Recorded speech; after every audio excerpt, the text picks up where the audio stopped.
Hi everyone, मेरा नाम है कौस्तुभ गोविंद काले। मैं चार्टर्ड अकाउंटेंट और सीएफए हूँ। हम हमारे क्लाइंट्स को सभी तरह के इन्वेस्टमेंट्स, सभी तरह के इंश्योरेंसेस में हेल्प करते हैं।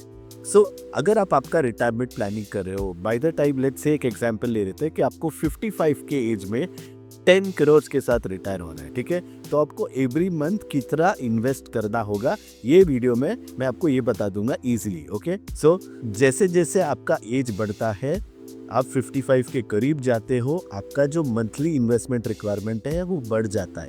ये रीज़न की वजह से आप कहते हैं कि आप जितना जल्दी चालू करो उतना अच्छा होता है। आपका काम और वर्कलोड बढ़ जाता है जितना आप लेट चालू करते हो। अभी ये वीडियो में आप कौन से इन्वेस्टमेंट को कंसिडर कर रहे हैं? आप डायरेक्ट स्टॉक्स, अगर आपको समझता है कौन से स्टॉक्स में इन्वेस्ट करना है, तो equity mutual funds, hybrid mutual funds और गोल्ड, इनका एक अच्छा एलोकेशन करोगे over the next 20 years, 30 years, जो भी एप्लीकेबल है। अगर आप 12 to 15% on an average rate of return कमा सकते हो, तो आपका 10 crore at the age of 55 बन सकता है, provided you invest the following amounts every month.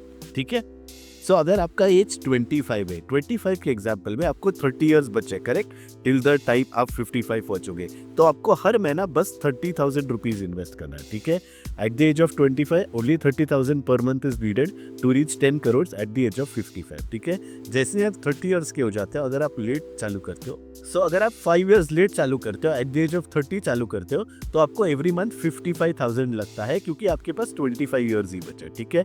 Eight the age of 25 आपको 30,000 पर मंथ चाहिए, एट द एज ऑफ 30 आपको 55,000 पर मंथ चाहिए। ठीक है। अगर आप 35 के टाइम चालू कर रहे हो तो आपको 1 लाख पर मंथ चाहिए। ठीक है।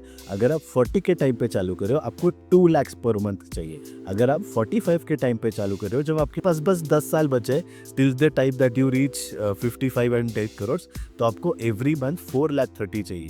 अगर आप देखोगे तो ये टेबल बहुत स्मार्टली बनाया गया है, जहाँ पे 25 पे चालू करोगे तो बस 30,000 पर मंथ चाहिए, 30 पे चालू करोगे तो आपको 55,000 पर मंथ चाहिए, 35 पे चालू करोगे तो 1 लाख चाहिए, 40 पे चालू करोगे तो 2 लाख चाहिए, और 45 पे चालू करोगे तो 4,30,000 चाहिए। बेसिकली आप जितना लेट चालू करोगे, ये पर मंथ का अमाउंट आपको साइड पे रखना होता है, इन्वेस्ट करना होता है in stocks, equity mutual funds, hybrid mutual funds, gold, जहां से आप 12 से 15% का, हमने अज्यूम किया है, एवरेज रेट ऑफ रिटर्न निकाल सकते हो, और आप 55 के एज में 10 करोड़ पहुंच सकते हो। जितना जल्दी चालू करोगे अच्छा है, और अच्छे से इन्वेस्ट कीजिए।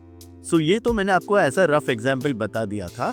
आपको बेसिकली बस यही डिसिप्लिन फॉलो करना है व्हेन यू आर इन्वेस्टिंग, कि एसआईपी सफिशिएंट कीजिए। ठीक है। जनरली एटलीस्ट 30% बहुत अच्छी होती है आपकी इन हैंड मंथली इनकम की। सेकेंड इज, हर साल जैसे जैसे आपका इनकम बढ़ता है, आपको प्रमोशन मिलता है, इंक्रीमेंट मिलता है, तो आपका एसआईपी भी बढ़ाइए जैसे जैसे सैलरी इंक्रीज होती है, और वापस उसको at least 30% of in hand monthly income कीजिए। एंड एसआईपी के अलावा जब जब आपके पास एक्स्ट्रा पैसा अवेलेबल होता है, छोटा अमाउंट हो या बड़ा अमाउंट हो, उसको लमसम भी इन्वेस्ट करते रहिए in the assets that I talked about. SIP sufficient कीजिए, एसआईपी हर साल बढ़ाइए, लमसम करते रहिए, एंड आपका एक अच्छा कॉर्पस बिल्ड हो जाएगा, even if you start small.